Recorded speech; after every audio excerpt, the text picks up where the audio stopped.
1984 has been a tough year. Our sales are down, our growth is down. Sonny, I brought you in here to grow the basketball business. People don't know what the hell a Nike is. What's a Converse? NBA All-Star shoe. There's nothing cool about Nike. You would have to have a pretty compelling pitch. I can tell them the one thing the other companies can't compete with. Our basketball division is terrible. I do not love it. This is where you come up with a brilliant idea that no one else can see. Let's hear it. I got it. I found him. Who's that? Jesus? Can't afford it. I'm willing to bet my career on one guy. My name's Sonny Vaccaro. I'm with Nike. Do you typically make it a habit of showing up at people's front doors unannounced? I don't like to take no for an answer. Oh, man. Da, da, da, da, da, da, da! You sound insane. You realize that? Yeah. The whole world gone crazy! Are you serious? Ladies and germs! It's showtime. We take a break from the spring and early summer blockbusters of 2023 for an early dad movie of the year candidate. It's Matt Damon. It's Ben Affleck. It's Off-Screen Michael Jordan. It's Air.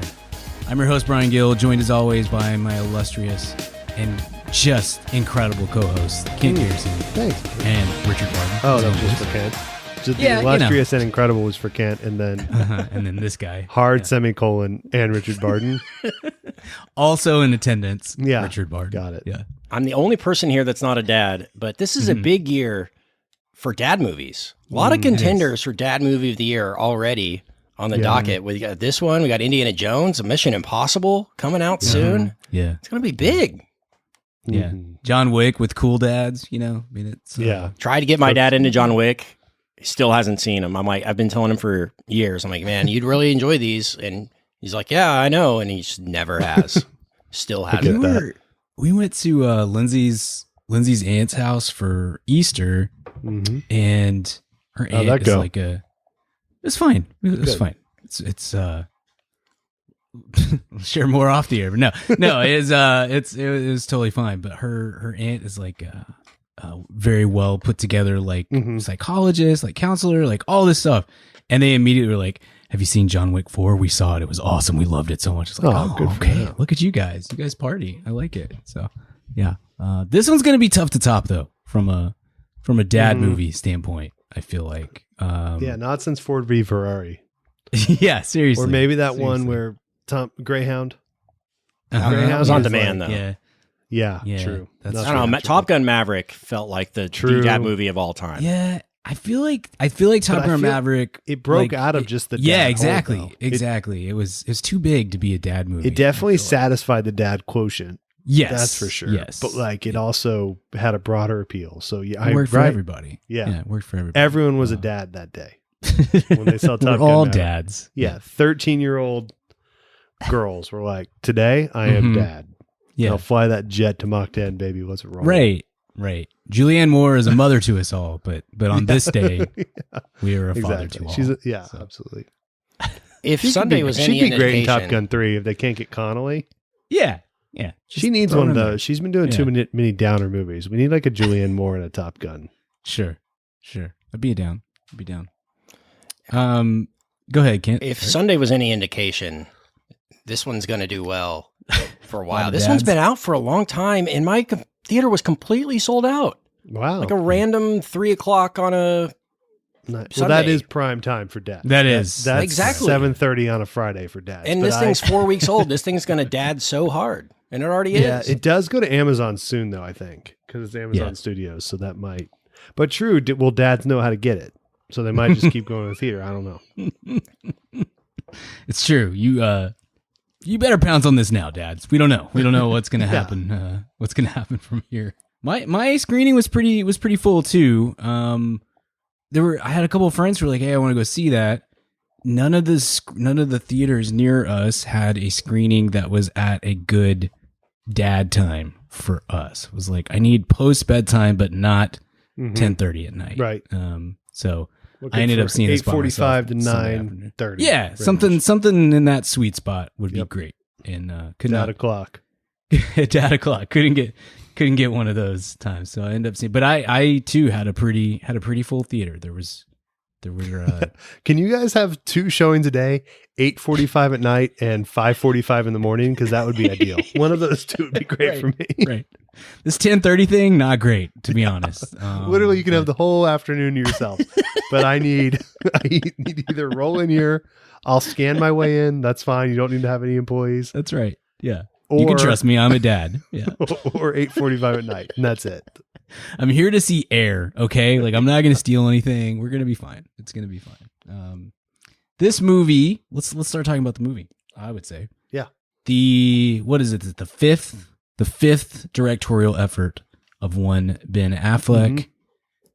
It repairs Damon and Affleck. Obviously, they were together for the last duel. That actually last year? Yeah, that's the new Indiana Jones 4. Okay. Let's just, not that it's that awful, but like, right. This should be the reunion. Let's just pretend that didn't happen. I like that. We can retcon that. It works for me. Just, you don't have to say it didn't exist. Sure. Just say it came out in 2024. Let's just retcon the date. No one will know because no one saw the movie. And no exactly. One will in 20 years, we'll be like, oh yeah, that's right. They did Air, and then they got back together for that. That was all right. That last duel movie, and then we're good. That's good. That's a good point. Kent, general thoughts on Air? Man, I was looking forward to this one on paper for a long time. Mm-hmm. Because you're a dad, you don't use a computer. All you got to do is say sports industry movie, and I'm in. I don't care what the subject matter really is. I love sports business type stuff. Obviously work in it for my 9 to 5. So seeing Hollywood's interpretation of any kind of dabble in this realm always interests me. So you throw Ben Affleck into there, you throw Matt Damon into there. We've got freaking Viola Davis. We got freaking Jason Bateman along for the ride. It's a Chris pretty Tucker, awesome cast. After a while, we haven't seen him in a bit. Yeah, Chris Tucker. Pretty awesome cast. So I was very intrigued. And then I saw the trailer and I was like, oh no. Awful trailer. One of the worst trailers. It was it felt like a bad History Channel movie. It felt like the Ashton Kutcher Steve Jobs movie or something like that. And I was like, I just hope this is not the case. And I saw the reviews. Reviews are good. I go and sit down. I'm hoping for the best. And I love this. Yeah. Okay. I got to admit, I had like some overall issues with the direction. Like, obviously that could have been better, I think. But like, I had a freaking great time with this. Never once was bored.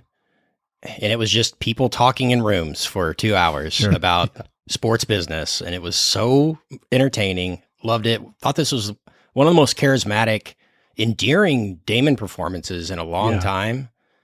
That character is not that endearing. Right. You know what I mean? Sincar is like, so like that's all Damon. But you have to be the protagonist in this, you have to sympathize with him somehow. Totally. And for him to do that. Based on true events. It's not totally true, right? It's like, okay, that's fine. For sure. What if Sonny Vaccaro was in a sleaze bag? Right. Okay, now here's our movie. Yeah. Right. Yeah. So I thought Damon there's a few moments in the movie that I was just floored at him. And I thought overall the script was great. I can see why this got made based on the page. And well, they I thought rewrote there was it, like three, four moments in the movie that just really hummed. Sure. And, maybe stuff in between that was a little rough at times. This is set in the 80s, so you're dealing with that. But I was really impressed with what was on the page. And the performances in this movie were just really outstanding. So that's my general thoughts, Brian. Okay. But you, Arby? Yeah. Exact same lead up to Kent. Honestly, but I wouldn't even say I was looking forward to this. I did not know this was a thing until the trailer. I don't think. Maybe just a weird dark spot on my, maybe because I had a kid late last year, like kind of just wasn't as up on stuff. I will say, regardless of you having a kid last, which you really let us down with that one. But sorry about that. This was a really fast lead up. Yeah, it was announced. It was shot. Here's the trailer, and it was it felt like a 1 month span in which all like as soon as they announced it, the trailer was out. Yeah. It was a very quick thing. Yeah, for sure. Cool story, not just the Michael Jordan part, but this artist equity thing that Damon and Affleck have started, the production business. I don't know if you saw, Kent, the story about the script. So this was a blacklist script. Yeah, I had heard about that. Yeah, that's how I've been following this. Yeah. And seeing, But there's this Michael Jordan Nike script out there. I hope it gets made. And so I've been following this. Especially Affleck, they met with Michael Jordan, and like the Chris Tucker and Viola Davis characters did not really exist in the script. So they met with Michael Jordan. They're like, who were the key people in this story? And he was like, Howard White and my mom. And Viola Davis to play and George Raveling, the Marlon Wayans character. And so Affleck went and rewrote the script. I mean, really as like in most things, this would be a co-writer. Then they shot the whole thing with the writer on set. And the writer tells this really cool story. It was like, which I love. That was like, I heard this is what happens. You're an this was a spec script. You're an F list writer. A couple A list people come in. He was like, they were making all the right decisions, but it was no longer my script. It was like, I get why you're doing this, but this is not what I had wrote. written by just him on there. Well, that's the thing. And so at the very end of the movie, Ben Affleck had a meeting with him. He goes, hey, we're not going to arbitrate this. This is your movie. And people did us a lot of favors when we were on the way up, and we're going to do the same for you. And he came out and publicly said it, which is like really cool. So like really this is like a Ben Affleck script with like his sort of, this guy's kind of partial outline. Yeah. From what people, even he has said, but it's like really cool that they like took care of that guy. Man, Ben Affleck does all the right. I feel like he does all the right, says all the right things publicly. I love that guy. It was just cool that Affleck and Damon didn't tell that story. Like the writer. Yeah, exactly. He was like, these guys took care of me. Like they were. And he knows that like, dude, where I'm at in my career, what is these points going to matter? Yeah. In the big grand scheme, but compared to what it's going to matter to this guy. Exactly. That is so cool to do. And to even think to do that with all you got going on is amazing. Because I think with Good Will Hunting, I mean, I think that's it's not the stupid thing where like Kevin Smith wrote that movie. Like that was the right conspiracy theory at the time. But I'm sure they got a ton of notes from people. They talk about Rob Reiner's impact on that script. And, it became like a spy drama at one point. If you guys remember Good Will Hunting. Yeah. And they were just like, no, it should just be the guy like figuring his stuff out. The first act of the movie should be the movie. But it was still an Affleck and Damon script. So I think they remembered that and Affleck paid it forward, it's just a really classy way. Anyway, I love that story. I think it's really cool. Anyway, the movie, I saw the trailer. I remember sending it to you guys going woof, but I did make the note. I was like, this. You did. You were ahead of the I don't know if I was ahead. I just took a shot. I was like, this could be a really hard R. And these are the only lines in the movie that are PG. So they put them in the trailer and it's awkward, but I doubt it. I wasn't like sticking to that, but I happened to on the 5% get right. And that's totally what it was. It was like, it was just to put the exposition in the trailer and it was bad exposition at the beginning. And once you get past that, this thing really sailed. Yeah, really did. And those notes from Michael Jordan and the stuff Affleck added around, Howard White was great. And all the stuff with Dolores Jordan was awesome. So that's, I not to repeat press tour tidbits, but like Matt Damon's had the great line when Ben Affleck said he's got one note. He says that Viola Davis should play his mom, and Matt Damon was on the phone with Affleck and he goes, that's like saying Michael Jordan should be on my basketball team. That's great. That's a good line. Speaking of the press tour, did you hear Chris Tucker and Affleck talking about Chris Tucker? He's like, man, this guy knows everybody. Yeah. I called him up. I was like, hey, I want you to play this guy, Howard White. He's like, oh, I know Howard. It's like, what? He just knows the amount of the Rolodex. With Chris Tucker is incredible. No, absolutely. And, but this delivered, right again, these are the kind of, every once in a while we'll get a comment which are fair. And then sometimes they're not fair where they're going to get on the podcast review or whatever. They're like, these guys all share similar tastes. So it's like, they're not going to argue about stuff. And that's sometimes not true. In this case, it's very true. Like all three of us are very interested in sports business and we all know a lot of these characters and follow this. So like we are definitely in the target audience for this. For sure. Yeah. I don't think that matters because I think this movie really executes outside of this. But I'm definitely is one I certainly would have brought pre-Kiddo. I would have brought Sarah to because I think she would like it. I didn't because, someone's got to stay home. But like, I'm interested in like the Sarah test on this because she couldn't care less about this kind of stuff, but I think she'd love it. So yeah, same. Anyway, Brian, what about you, man? I was hoping Lindsay and I would be able to see this together. Same thing, because this is a human interest story in a lot of ways, right. As much as anything. And like the only thing that Lindsay cares about with sports ever is like Hard Knocks or something like that. And so this probably would have fit the bill, but we couldn't make it work. Yeah, but you're right. Like we are on the target audience for this, but also it's 91 and 98% on Rotten Tomatoes right now. So I don't think that. It's not like I don't think you have to be too inside to get why this is a good movie and why it's well made. You mentioned it, Ken. It's a lot of people in room talking, and I love that. I like movies like that. I don't know how often spec scripts get made anymore, but it doesn't feel like very often for sure. And it sure was cool to read that story and to hear the way that this was that this guy Alex what's his name, Alex Coventry, let's make sure I'm Convery, sorry, Convery, yes. That even he was like, I was hoping that I was gonna get a story by credit, and it turns out how often again do we see a movie that has one writer on it? It's credited anyway, so and also it's really cool. How often do we see a movie like this just go straight to Amazon Prime? Yeah, for sure. This was theatrical only for over a month is amazing. Yeah. We always want low budget, smaller, more interesting pop culture type stories to get made. And it's just like, well, the ceiling is too low theatrically for those. And we're like, no, if they're good, I think people will talk about them and see them. And I think this guy kind of proved that. Well, it's kind of that hybrid model too, right? Like this costs $70 million. That's a lot of money for a 2-hour thing on your streaming platform. But if you could make 50 million of that back, maybe 20 million is not a big, right? Sure. Investment for a big tentpole thing that's going to bring a lot of people over to Amazon Prime. Amazon's interesting because like, it's not something that people turn off month to month, right? Because they have the annual model, and it's like some people don't even know they have it with Prime and things like that. So they have a kind of interesting thing. Like, they want to have these big tentpole releases, but it's not like people go, I'm not going to have Amazon Prime for March because there's nothing else coming on. Like that's kind of an annual decision, mostly based on shipping.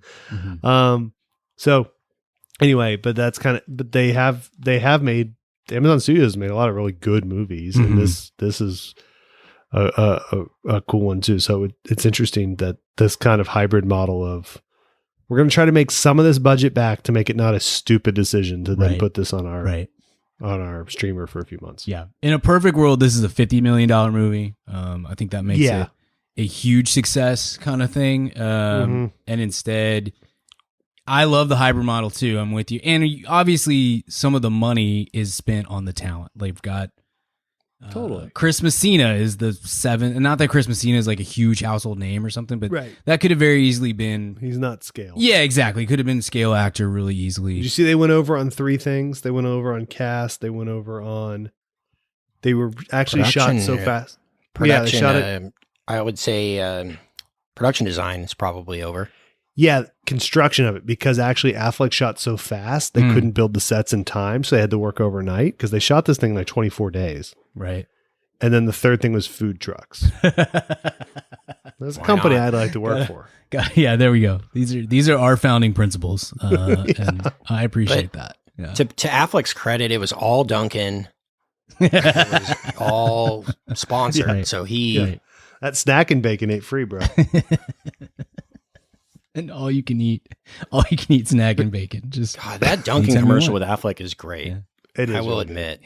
They had to help. When J-Lo pulls up and is like, "What are you doing?" That's a great bit. I will admit. Yeah, they had to keep the weight on Damon, so I get it. Had to stay. That was another funny bit that Affleck said. He's like, "I only made this so I could put Matt in a fat suit." It was a strong play. We talked a little bit about the script, which is really interesting, and the production of it. What do we do with Damon? Or no, excuse me. What do we do with Affleck at this point as director? He's one of my favorite directors. I'm not going to lie. Yeah. Get into it. Let's go. Yeah. Like he has made, between The Town and Argo and this, like there are other directors that like and obviously like some of the real blue bloods, like really stimulate me more, maybe on the first watch. Sure. But like in terms of rewatchability, Affleck's like maybe one of the better working directors these days. Like he just maybe he's just making things for my taste, but like he is making things that I want to watch 17 times. Like I've seen The Town so many times. Yeah. I wouldn't even consider that like one of my favorite movies, but like I'm always down to like watch it one more time. It's like super watchable to me. Argo, I do think is one of my favorite movies. I love that movie. It's breathless. It's still great. Even though you know what's going to happen, it's so well done. I don't think this is much of a, to Ken's point earlier, like as much of a directorial masterclass as maybe those in Gone Baby Gone, but like, I don't know. It's like also like the fact that if this is going to be his like, you know, curveball that he makes in 24 days and just like is his like, this is just my resume patter. Okay. Yeah. You're going to be one of the best directors in the world. like if this is I wouldn't say passion project, but this is going to be me hanging out with my friends and making like a good movie. Cool. Do one of these every 7 years. I'm in. Right. Yeah. That's a really good way to passion put it. projects. Right. Cause this came about so quickly. I don't know. I mean, that doesn't happen very often either. Like the spec script thing doesn't happen very often anymore. This was like a very Ron Howard-y movie. Yeah, like sure. Ron's kind of lost that pitch a bit. So it's like if Affleck every 5 years wants to try to be, you know, Scorsese, but then in between that, be Ron Howard, cool. Great. Here's my money. Yeah, absolutely. How involved was the writer in getting Affleck involved? Was he like, when I wrote this for Matt Damon? No, I think they just bought it. I think they just optioned it. Okay. Yeah, he said they had a couple of different options on the table, or offers on the table, I should say, and that he trusted them like the this most. was Damon wasn't in it at that point. I don't think, not as an actor. Really, because he looks so much like Sonny Vaccaro. It's hard to believe that. Yeah. Go look up Sonny Vaccaro if you don't get that joke. Or watch Soul Man or whatever on the 30 for 30s. But to step in and kind of just do this movie, not necessarily on the fly. That's giving it a little. I mean, this has been in pre-production since at least early 2022, if not late 2021. But still, it almost feels like an old school Hollywood kind of thing of like, well, we have time, so I guess I'll go make a movie. That's what I mean. It's like that kind of next step. Yeah. Like, I mean, those guys, you know, your PTAs and your Quentin Tarantinos, etc. They don't do this as much. Sure. Your crazy auteurs, but there is something to be said of like, I'm a professional director. Yeah. So like, I'm just going to make something good every couple years. And now I will also every once in a while have the thing I really am into. I don't think this is that I like totally nurse from the beginning and like make it my thing. But I'm also not going to only work every 6 years. So like every halfway in between, I'm going to just make a professional movie. And like, I feel like that's really a good sign that Affleck may have entered that era of his career, especially with this production company he's got going on, because like, you're not going to have an Argo every 3 years. Like you're just, unless you're a total monster. So, but like the fact that he could have just put this together with this new production company, this Artist Equity thing, shoot it in 27 days, edit it, get it out, and get 97 and 91 and make $50 million. Sure. Really good sign in terms of quantity for the next few years if he's developed this muscle, in my opinion. Yeah, for sure. For sure. I was listening to the that Fury Road book that you recommended a couple weeks ago, Richard, and George Miller in that book, he complimented like Steven Spielberg in the way that Spielberg is able to do two movies at a time, basically, and how he uses one of those movies to get a break from the other and vice versa, essentially. Like, if I go home, all I'm going to do is think about Schindler's List. But if I go to the set of Jurassic, this is not a quote, obviously, but I'm not familiar with those two movies, but are you talking about The Post and Ready Player One? This is what he did exactly with Ready Player One. I mean, with The Post was he found a blacklist script that he really liked and he's like, I got 30 days here. And he called up Tom Hanks and Meryl Streep and they were both available and they just wasn't that kind of, not to compare Affleck to Steven Spielberg, the great director of time, but like that's Catch Me If You Can too, right? It was pretty much that. Yeah. It's like, cool, we're going to shoot this in 34 days. Like, right. Right. I love that. And I think that's, not to do the like Gladwellian blink thing, but sometimes with stuff like this, don't overthink it. Yeah, absolutely. Turn the camera on, get good actors, Yeah. have a decent script. If it's not a good line, rewrite the line with some smart people, Right. shoot it, Absolutely. edit it. So this It doesn't was all have to be Shakespeare. Yeah, this was my favorite thing about the direction, because I'm with you, Kent. This is not like a masterclass in direction or anything, but it's very it's at best at worst it's high quality directing. Yeah. And all that. Not Maybe everything has to be showy either. It's yeah. like See, super okay, competent. that's my big point. As I was watching this thing, especially these monologues where I want to talk about Damon in a minute because we all love Damon. But especially the monologues where Damon is going, or the conversations between him and Viola Davis, you get big Oscar vibes. But what this movie, I guess what I'm trying to say is, as I was watching this movie, I'm thinking this is such a fun, lively movie, and I'm so glad that they made this as a movie for April or June or something instead of a movie for October, even though that may cost Matt Damon an Oscar at the end of all of this, because I think Damon's performance is on that level.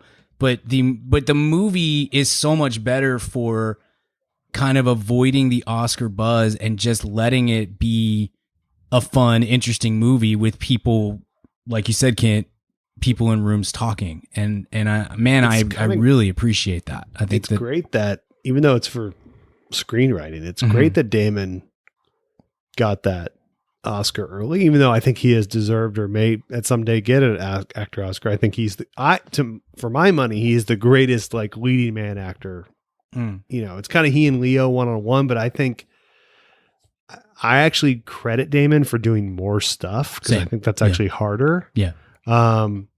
So I'm a Damon guy, even though obviously Leo's great, but like, it's kind of great. He does he can always say Academy Award winner Matt Damon, which is so stupid that this matters, but like, he doesn't have to Amy Adams it. Yeah. Like, he can just be like, yeah, I'm just going to be good and stuff. And if you want to release Ford vs. Ferrari in September and release this in April, I'm not chasing it. Right. I don't have to do that. Yeah, I'm absolutely. not Joel Embiid. Like, I can just do stuff that's good and cool. If I get awarded, great. It doesn't ever feel like he's doing that, which is awesome. Because not even like doting on him, if he didn't have that Good Will Hunting writing Oscar, even though it's for a different discipline, yeah, I actually feel like he'd chase it more. for sure. Yeah, he never feels like he's chasing the award, and I love that about him. I mean, and again, I'm with you. I love Leonardo DiCaprio, but like, Leo doesn't show up in Eurotrip, and I know that was 20 plus years ago, so maybe Leo would have 20 years ago. He should win an Oscar for the Kimmel, but he doesn't show I think up. they said he Kimmel almost bit showed is up in This Is the End. Of course he didn't. But right. Awesome. Exactly. You have all the stories about what Leo almost did but didn't, instead of being Les Grossman like Tom Hanks, or excuse me, Tom Cruise in Tropic Thunder, or it's not even you have to do it comedically. no, for sure. But up to The Revenant, I mean, we all said post Revenant, like, gosh, now I'm excited to see what Leo is going to do, because he's got this off his back and he can just go. And to me, I think the most fun movie he's ever done is Once Upon a Time in Hollywood, and that's the the next thing really that comes after The Revenant. So I think you're onto something there.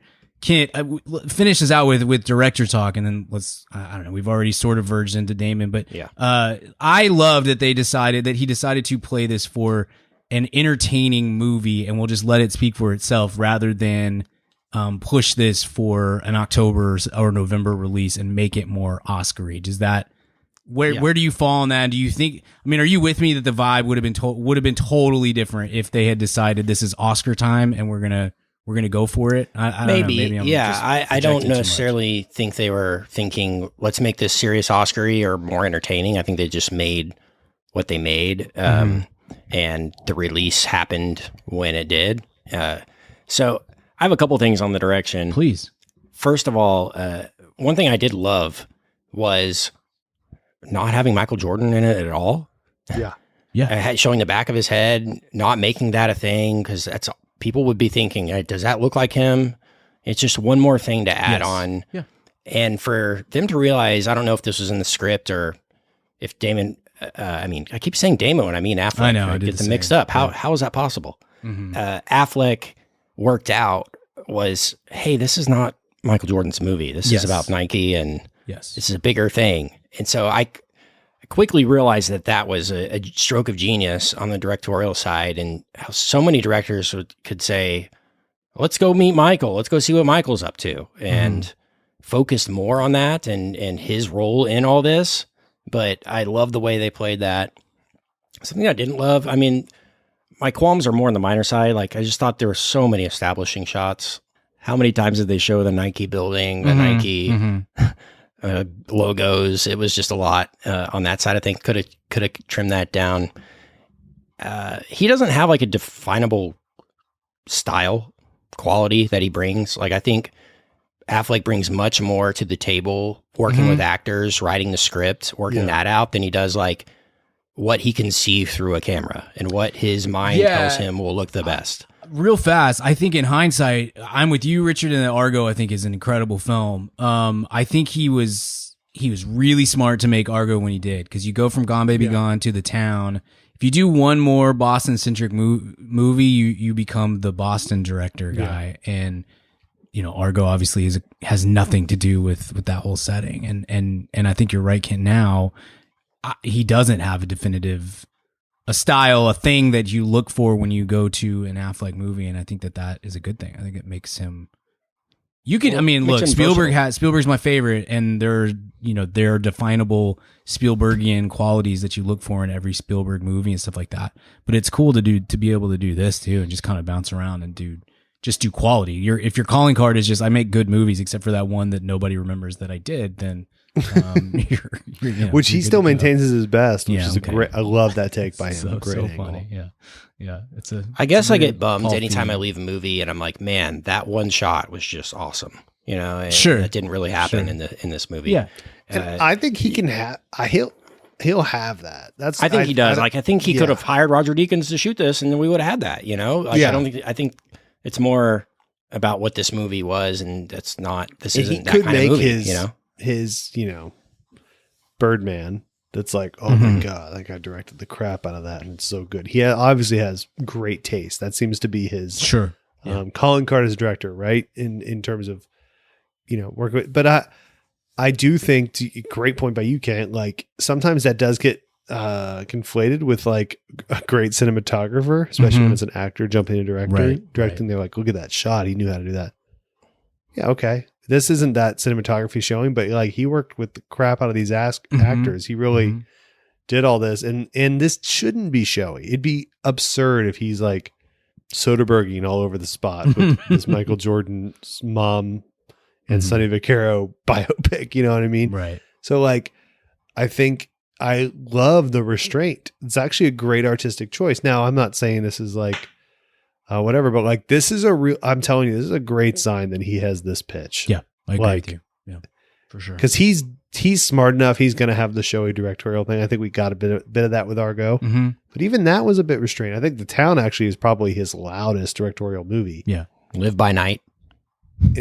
That exists, and that's a thing. But he will have, he may have his Interstellar or whatever at some point, but I just love that he has this muscle that he can just like, because I think he's someone, not to get into his like personal demons and stuff, that like, but I do think he's someone that likes to be busy.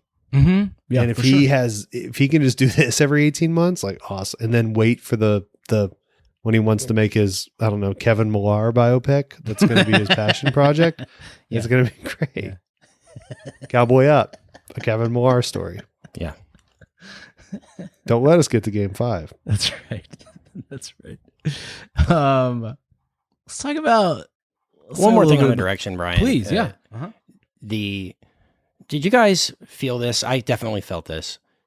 Did you feel a definable Ted Lasso energy in this movie? Yeah, look, I think the thing that we are maybe defining as, because I've seen this not just with this movie, with a lot of things recently, and I'm here for it. It's great. I think the thing that we are defining as a Ted Lasso feel is just like positivity. That's it. Yeah. It's just, we've gone through a really difficult, awful, dark period of history, and we're still in it. But like Brian's doing this podcast wearing a mask.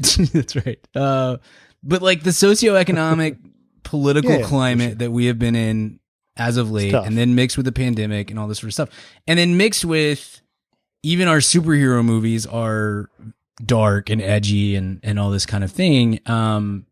Ted Lasso comes out, and it is a show that is really built on kindness and positivity and heart.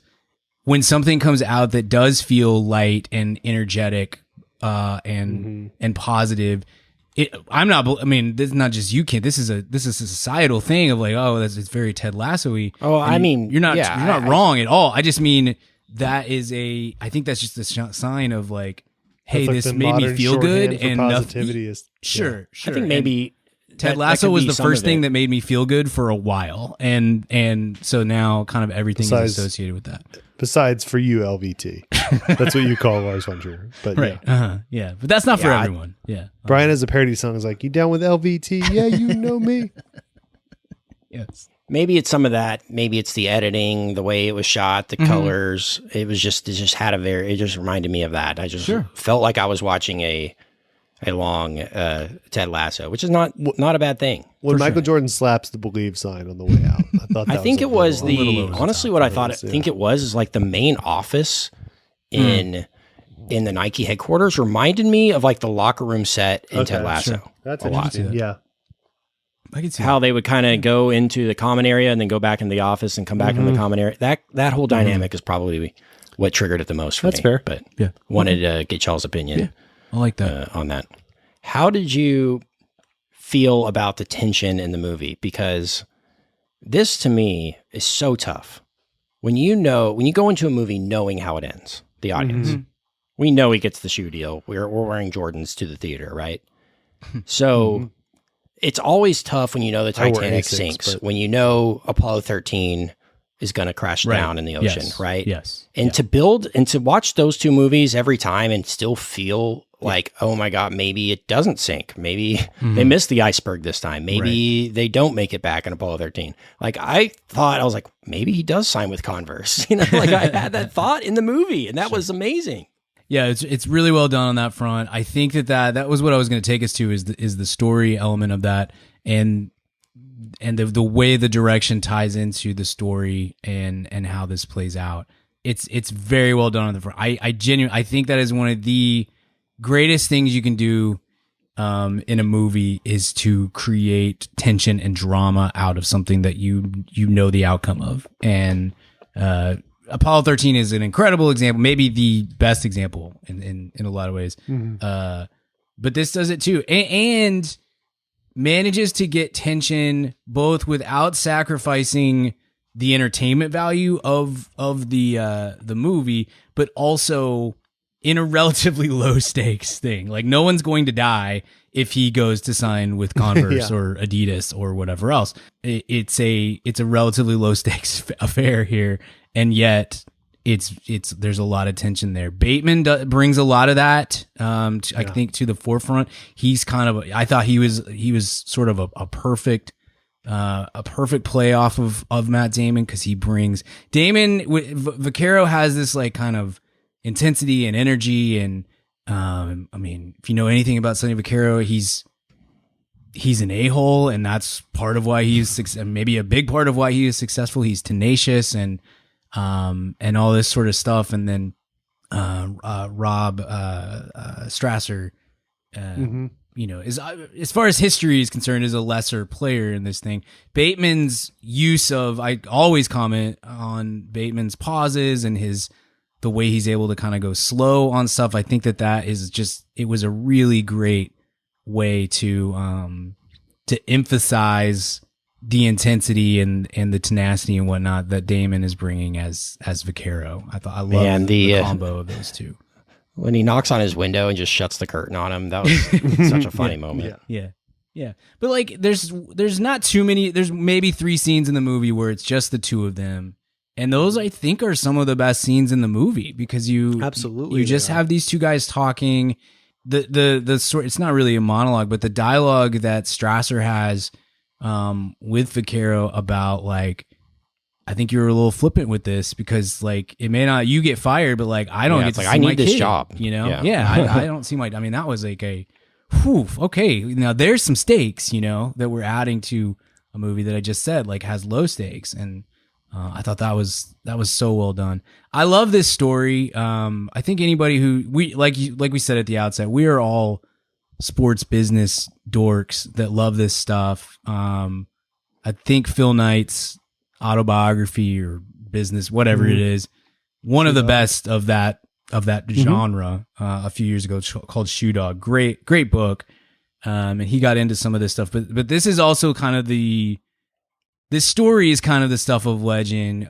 If you pay attention to this kind of thing, like knowing the history of Jordan with Adidas and the stuff with, they just barely touch on like the Dean Smith, his mom, Dolores, all this kind of stuff. How did you think they handled the story aspect of this, Richard?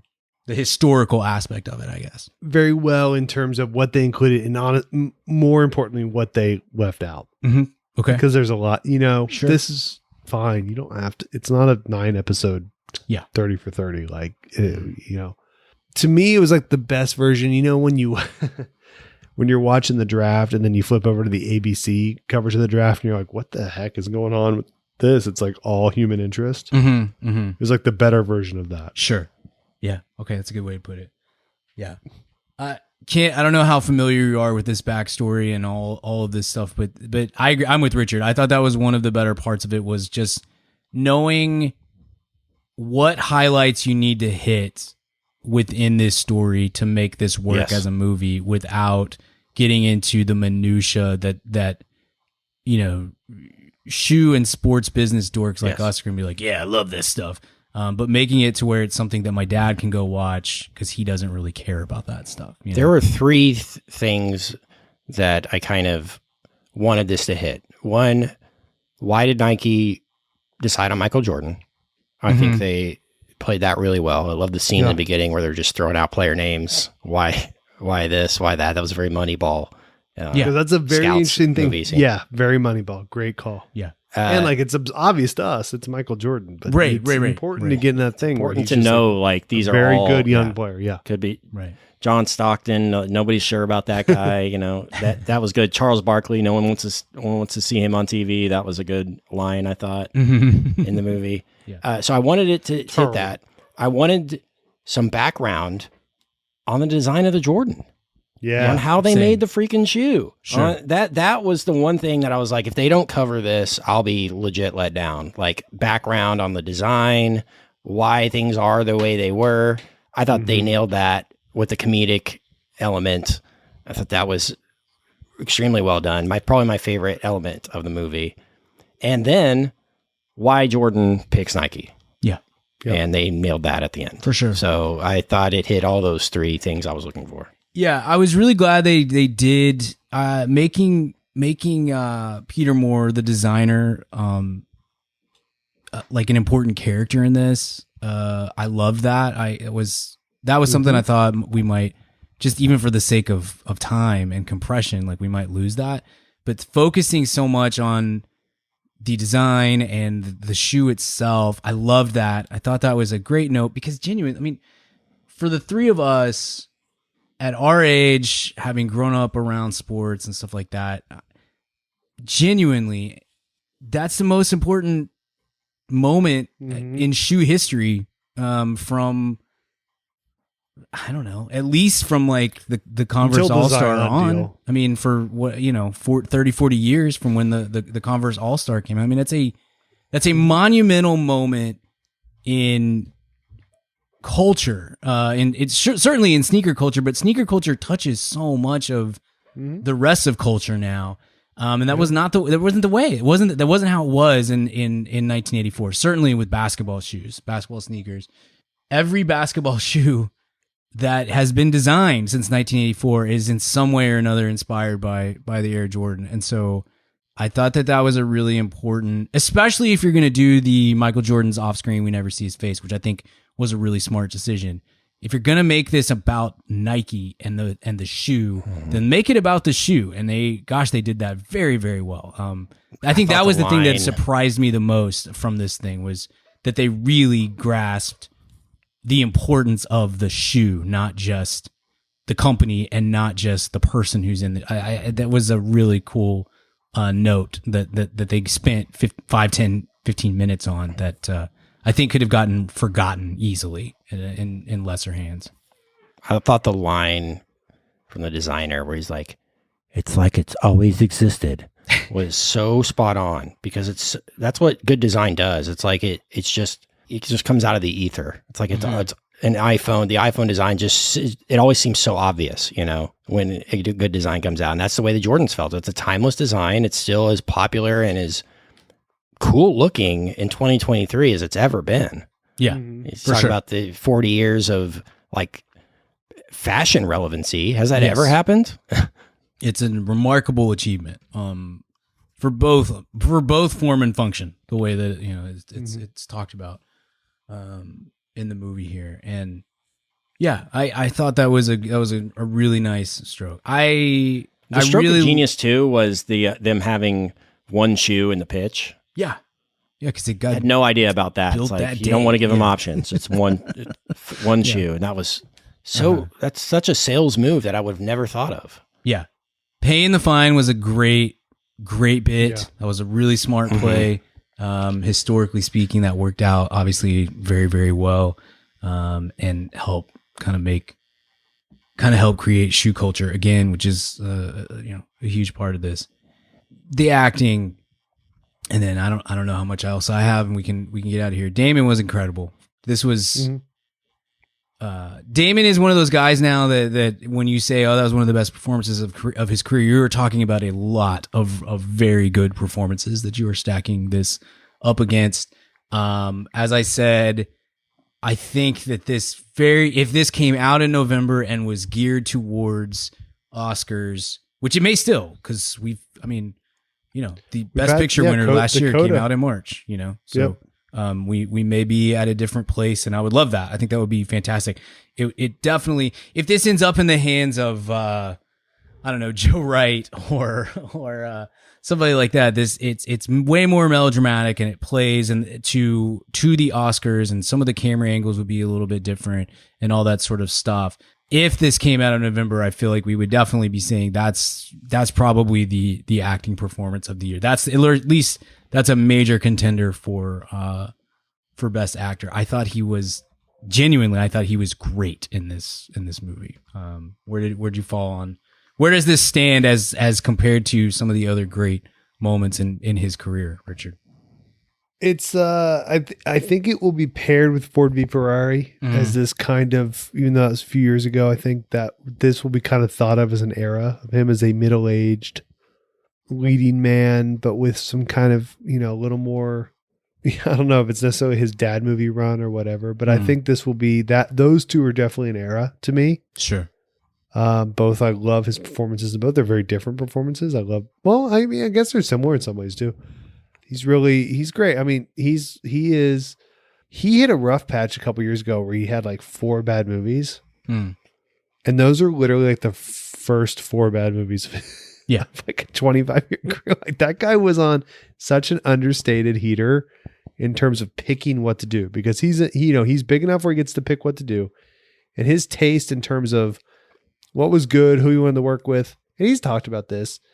And what he was capable of doing. Because I don't think, he's not, Daniel Day-Lewis, but he's really good at finding things in his key as an actor that he knows how to sing the parts of. And a lot of that was because, and he's been cool about this, I've been like, yeah, I got lucky with Bourne. And that just, like, I just knew I could take wild swings and do cool movies, because every 36 months I could just make a Bourne movie and I'd be fine. And so I think he's had a really interesting career because of the flexibility that afforded him. Obviously, the Bourne well is at least temporarily dry, probably dry forever. And he's kind of entered this new phase, and I think it's going to be a little more hit and miss, but those hits will be there because he's awesome. And this and Ford v Ferrari are certainly there for sure. I thought one of my favorite scenes in the movie at the beginning. I don't know. I didn't know this part of the story. I'm sure you guys did, about James Worthy. Yeah. And that play and him analyzing that play, I thought was, breathtaking. On it is goosebump movie stuff. I thought that ruled, was, and him explaining that was just awesome. I love that moment. I'm glad you brought that up, because just if the listener will allow just like a basketball nerd moment, that was such a fun little, almost an aside. They build a great scene out of it, but the deal with Jordan was like, there was a running bit when he was in college that like the line was like, the only defense against Michael Jordan is Dean Smith, his coach. The only person who's stopping Michael Jordan from scoring 40 is Dean Smith. Yeah, that was the line. Because Dean Smith was just this legendary coach, and he, was, a Mount Rushmore of college basketball coaches, but also he ran his system, and you better fit his system, and that's kind of the end of it. And that is a huge, monumental moment in Michael Jordan's history, in what becomes Michael Jordan, not just Michael Jordan, good basketball player, but Michael Jordan, maybe the best athlete of all, team sport athlete of all time. There's this huge moment in his freshman year when that's exactly what happens. They need a bucket, and they have the guy who would be the number one pick in the draft that year. And they run the play for Michael Jordan. Dean Smith runs the play for Michael Jordan. Like, it's a huge, huge thing. And I love building a scene out of that, because it kind of, that's almost like an inside joke for people who really care about basketball and know some of the history of all this stuff. Is like, it's not just Vaccaro breaking down this play. It's like sort of a stand-in for all of you add that to like him talking to that cashier at the 7-Eleven, and that guy being like, yeah, he's 17 points in college. That's 10 points in the NBA. Like, it's not going to translate. Those were fun little Easter eggs almost, which, you don't really get in a movie like this typically, I feel like, but they weren't too gaggy. For sure. Kent, yes. To your point earlier, like that could have been real, like, oh, it's cute, and then eye rolly by the second one. Yeah. But they were written and executed really well. Yeah. I love that. And the other moment from Damon at the end when he just wings the speech is fantastic awesome. As well. And the bit about Phil Knight coming in late and the way they played that was so funny. Oh my gosh. Yeah. Yeah. Great. Affleck is, he's not going to get the props for it, because Matt Damon was awesome. Viola Davis was incredible. Bateman was incredible. I thought Messina as David Falk was really funny too. They used him perfectly, because that guy is one of the world-class D-bags, and used him really well. Affleck playing Phil Knight as just a big old dork is great. Like, that was a very funny. That's he was exactly what it is. It was very good, very good. Sometimes the only director that can direct Ben Affleck is Ben Affleck. Sure, for sure. Yeah. And David Fincher, man, God, he's good in Gone Girl. God, I love Gone Girl so much. Exactly. Really well done on that. You mentioned that monologue. If and when this comes up award season, that's the scene that plays. But the thing about that, Kent, is like, I love a scene where I know I am being manipulated and I'm just freaking into it. I'm just like, yep, let's go. Like, I'm totally fine to be manipulated, because when he turns off the presentation, so good. Oh my gosh, that was so amazing. I was like, God, that's exactly what everyone was thinking. And he's like, I can't do it. Nope. And he just wings it. And gosh, that's like a stand-up. Big Don Draper vibes. I loved it. Yeah, it was very, for sure. Very good. Carousel. Yeah, that was awesome. So good. Viola Davis was incredible. She's always incredible. Her screen presence is remarkable. I was very touched by the way that the movie used her, and then like the quick asides to James Jordan, his dad, and knowing how that played out, and how important his dad was to Michael, and everything that came out of that with his murder and stuff like that. I thought that was very sweetly, kind of classily done. Just giving him a presence there without making the movie about. And I think in lesser hands, again, both of those characters could have been sloppy. really sloppy and could have gotten to a place where you kind of feel gross about it if you know the background and the story and whatnot with his dad. But God, Viola Davis is so good. The couple of scenes where the two of them are talking, just Viola Davis and Matt Damon those are some great scenes, man. They those will be ones that I remember at the end of this year, and there'll be ones that when I inevitably put this on in the background and rewatch for the 1,000th time, as I'm writing or working on something, those will be some of the scenes where I kind of stop and really pay attention because the energy and the focus there is so good. Something else that stood out to me about that, Brian, is she calls Sonny to say, all right, we're going with Nike, and he's fist pumping and everything, and then you have this almost epilogue tension scene with her saying, but we want a percentage of the shoe, and then you have this other whole tension that plays out. It's like, man, could this sideline the deal? And you're thinking again, could he not go with Nike? This is amazing. They pulled it over on us again. Yeah. I liked that last little struggle at the end because it very well could have ended. She calls up, we got the deal, and then everyone's high-fiving and credits roll. Sure. And but I liked that one, we're not done yet. One more thing at the very end. Mm-hmm. Yeah. And how that plays into student athletes today and, people getting credit for their own name and image and all that. Mm-hmm. So, Oh, yeah. I liked how they played that. It created like a whole economy. Not just a shoe. And Sonny Vaccaro's involvement in that was a nice aside too. For sure. Yeah. Very well done. Very well done overall. An enjoyable movie. Making a movie that I think can play to a lot of audiences with varying levels of interest in the sport and the sports business and industry and stuff. I think is a really successful. Like I'm genuinely impressed by the way this whole thing came together and was done. So I don't have anything else. You guys got anything you want to add, or we want to grade this thing and do we think? Just a small thing is, I guess Nike was okay with this being called Air. I guess they don't own the rights to that in a basketball context. That surprised me. Sure. And they couldn't put Michael Jordan's name anywhere in it. Obviously, says courting a legend. Which they could have just called this thing Air instead of courting a legend. Sure. Yeah. Okay. That's good. Good little montage at the beginning there. Good.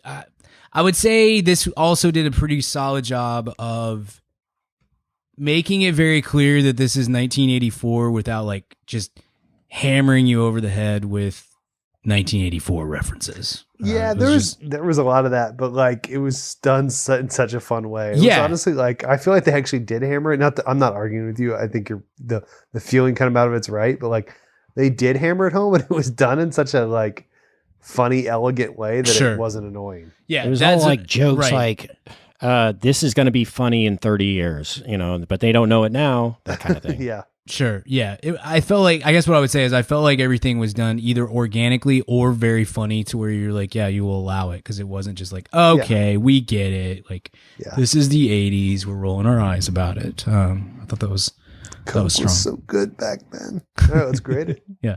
Okay. For me, I'm going to give it a straight A. And I think we'll be contender at the end of the year, which is always good. Always good to say in April. RB, what about you? What's your grade? Yeah, A for me as well. I mean, I could see some of the other Affleck stuff has grown in my estimation the more I rewatch it, as I was talking about earlier. So it could totally be an A+ in 4 years from now. Like, I liked it that much, but it's a solid A for me right now. Okay. Kent? I like that. I'm with you. Kent, what about you?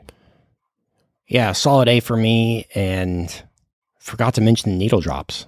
Some great ones. Yeah. REO Speedwagon, nice little Dire Straits at the beginning. A lot of violent films. Can't go wrong with some Mark Knopfler guitar to start off a movie. Good. Yeah. Good needle drops that weren't like most of them. There were a few that were sympathy for the devil level, but for the most part, Blister in the Sun, like that's not necessarily a deep cut, but that's not a major very odd. I was like, was that out in 84? Do they care? Yeah, I did the exact same thing. I was like, that feels anachronistic. Nope, came out in 83. I looked it up like during the movie. I was like, okay, wow, right, I would have thought like 95. Yeah. I mean, Violent Femmes has such a weird career that they have had these weird pockets of. I just heard that song so much quote unquote in the fame. mid-90s The Edge loved on the that radio. stuff in the mid-90s. Yeah, for sure. Yeah, for sure. Okay. All right, Kent, did we get your grade? I'm sorry. Yeah, A for me. Okay, 3 A's. Love it. Solid movie. Had a good time with it. This will. I think this definitely comes up again at the end of the year, in some capacity. So I hope it doesn't.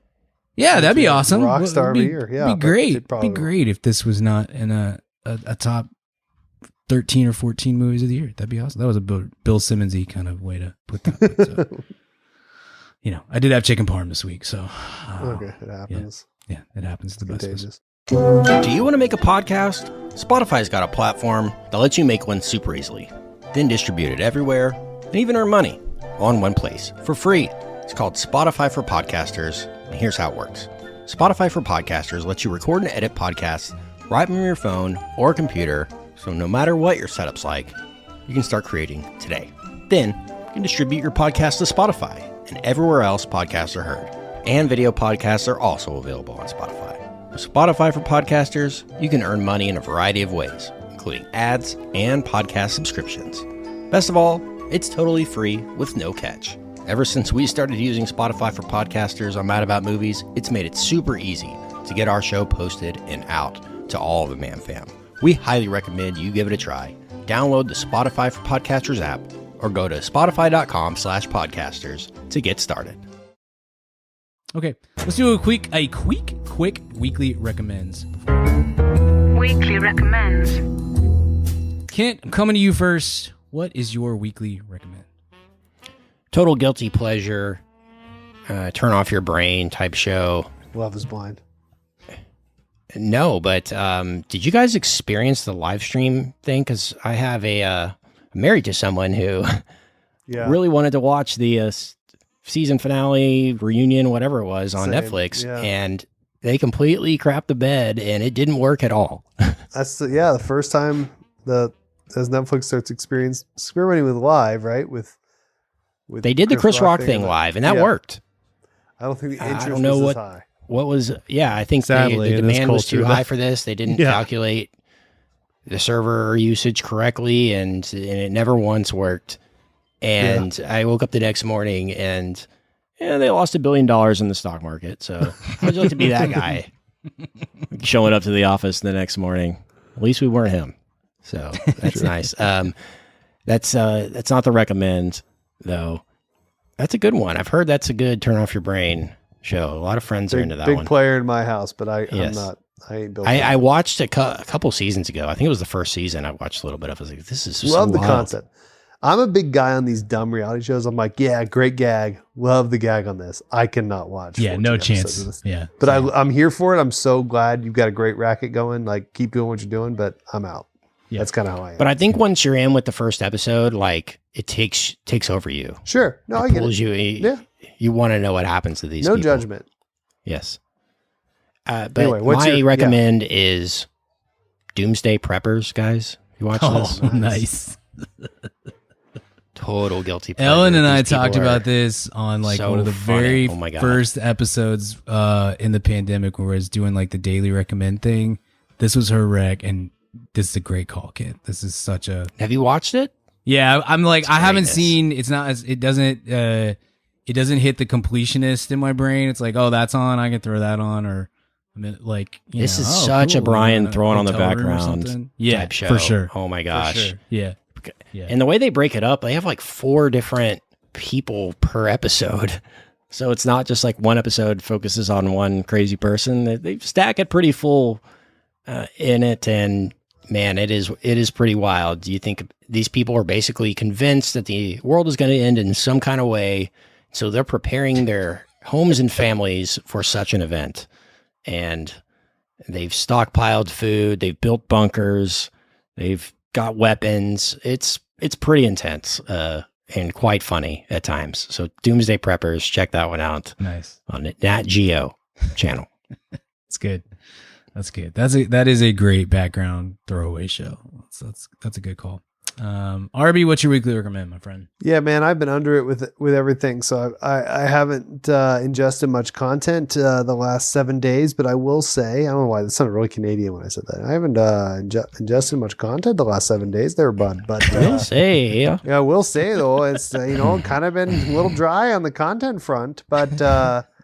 But I did start Ted Lasso season 3, so I'm a little behind on it, but I'm getting there. And so, yeah, so I'll just recommend that. It's an easy one. We talked about it earlier in the episode. So Ted Lasso season 3. So it seems like we're going down a good path. So I'm excited. Nice. Good call. Good call there. I'm all caught up. That's about the only show I never get to watch at night of, because Wednesday night I have work late, and then I record my other podcast during that night, and so by the time I'm done, Lindsay's already asleep. But that's in the first chance we get Thursday. All right, we got to knock this out. I gotta know what's going on so that I don't get it spoiled for me. Okay, good. I'm glad you're catching up.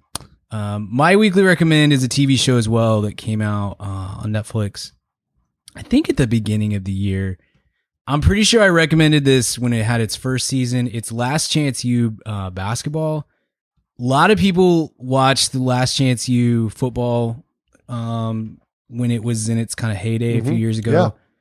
I hated that show because I hated the coach so much. I thought he was just a despicable, terrible person. This is a college coach, so for sure. But like even for a college coach, it felt like just kind of want to take a shower after every episode because it just was super, super crappy. Basketball one is about a community college in Los Angeles, East LA Community College, and their coach is the exact opposite. He's incredible. His name's John Mosley, just great dude. The first season ended with COVID, like their end of season tournament got canceled because of COVID, and then they ended up not being able to play at all the next season, and so they had to take a full year off, and this is the second season of the show. And it's really fascinating to watch the first season where everybody on the team is somebody who is like really just desperate to get out, and if I can get to a college, then I can get my degree and I can have a professional life after basketball's over. And they're all pretty realistic about that. And then this season, it's pretty clear that he got bigger recruits because of the show on Netflix. And so he's got like 4 or 5 guys who were all big, quote unquote, big name recruits at one point or another. Like one of the guys on the show was a huge, big signing for Washington University, and then he transferred to LSU, and now he's at East LA Community College. And another guy is like, his dad played in the NBA, so he has this like huge weight that he feels like he has to make it to the NBA, or he's a failure, and he's playing at a community college, and it's interesting to see the difference between for Mosley, the coach, in working with that first team versus working with this team and trying to figure all this stuff out. And so I love the show. It's really well done. Obviously it's like Hard Knocks where, the cameras get everything and stuff. But it's their whole season. I think it's 8 episodes, might be 10 on Netflix. And it's so well done. And I think the coach is really easy to root for and stuff. And you kind of get locked into these kids' lives. And of course they do a great job of like, here's this guy, he's kind of a douche. And then 4 episodes in, we're going to do 15 minutes on his life. And you're just like, oh my gosh, this poor child, and it just totally turns you around and everything, kind of puts everything into perspective. But it's really, really well done. So Last Chance U season 2 on Netflix is my recommend this week. So if you're a Hard Knocks fan or All or Nothing or one of those, it'll be up your alley. So nice. Check that out. All right, boys, this was fun. Thank you for being here. Thank you for listening. If you liked this episode, then what I want you to do is go to madaboutmoviespodcast.com/VIP. Sign up for our VIP feed there. It's $5 a month. You'll get access to another episode every single week. We do a throwback or a retrospective episode. This week, we will be talking about Forgetting Sarah Marshall, one of my favorite movies from the 2000s. And you'll also get access to all our back catalog of throwback and retrospective episodes, which is in the hundreds at this point. Tons of bonus content.